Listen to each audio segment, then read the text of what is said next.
Hello friends, स्वागत है आपका साइंस कोचिंग सेंटर पर। आज हम लोग सीखेंगे पदार्थ किसे कहा जाता है, यानी कि मैटर किसे कहते हैं। तो चलिए देखते हैं।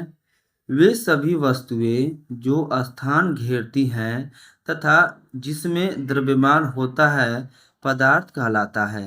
यानी अगर कोई भी वस्तु जो स्थान घेरती हो या द्रव्यमान हो, उसी को क्या कहा जाता है? पदार्थ कहा जाता है। जैसे कि लकड़ी, लोहा, पानी, वायु आदि। कहने का अर्थ यह है कि आप जो भी चीज़ देखते हैं वो सभी के सभी चीज़ क्या है? पदार्थ है। ठीक है। अब हम लोग देखेंगे परमाणु किसे कहा जाता है, यानी परमाणु को एटम भी कहते हैं। ठीक है। किसी पदार्थ के सबसे छोटे कण को परमाणु कहते हैं। यानी कोई भी अगर पदार्थ है जो सबसे छोटा कण होता है उसी को परमाणु कहा जाता है। आगे देख लेते हैं। जिसे विभाजित नहीं किया जा सकता है, यानी परमाणु को और ज़्यादा विभाजित नहीं किया जा सकता, यानी और छोटे टुकड़ों में उसे नहीं तोड़ा जा सकता। लेकिन आधुनिक पीरियोडिक टेबल में यह बताया गया है कि परमाणु को भी विभाजित किया जा सकता है। और किसमें विभाजित किया जा सकता है? इलेक्ट्रॉन, प्रोटॉन और न्यूट्रॉन में। यानी परमाणु को इलेक्ट्रॉन, प्रोटॉन, न्यूट्रॉन में विभाजित कर सकते हैं। ठीक है। अब हम लोग आगे देखेंगे अणु किसे कहते हैं, यानी अणु को मॉलिक्यूल भी कहा जाता है। ठीक है। तो मॉलिक्यूल के बारे में देख लेते हैं।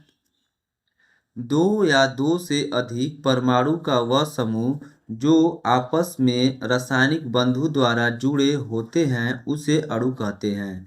यानी दो या दो से अधिक जब परमाणु को आपस में मिलाया जाता है तो क्या बनता है? अणु बनता है। जैसे आप यहाँ पर देख रहे हैं, एक हाइड्रोजन यहाँ पर है प्लस एक हाइड्रोजन यहाँ पर। इन दोनों हाइड्रोजन को हम जब जोड़ेंगे तो क्या बनेगा? एक अणु बनेगा, यानी H2 बनेगा। ठीक है। ये आपका क्या हो जाएगा? तो हो जाएगा। ठीक है। अब हम देखेंगे आगे एलिमेंट किसे कहा जाता है, यानी कि तत्व किसे कहते हैं। इसके बारे में देख लेते हैं। तत्व किसे कहा जाता है इसके बारे में देख लेते हैं। एक ही प्रकार के परमाणु से मिलकर बना पदार्थ तत्व कहलाता है। यानी एक ही प्रकार का अगर कोई परमाणु है और कई सारे परमाणु को एक साथ मिला देते हैं तब वो क्या बनाता है? तत्व बनाता है, यानी कि एलिमेंट बनाता है।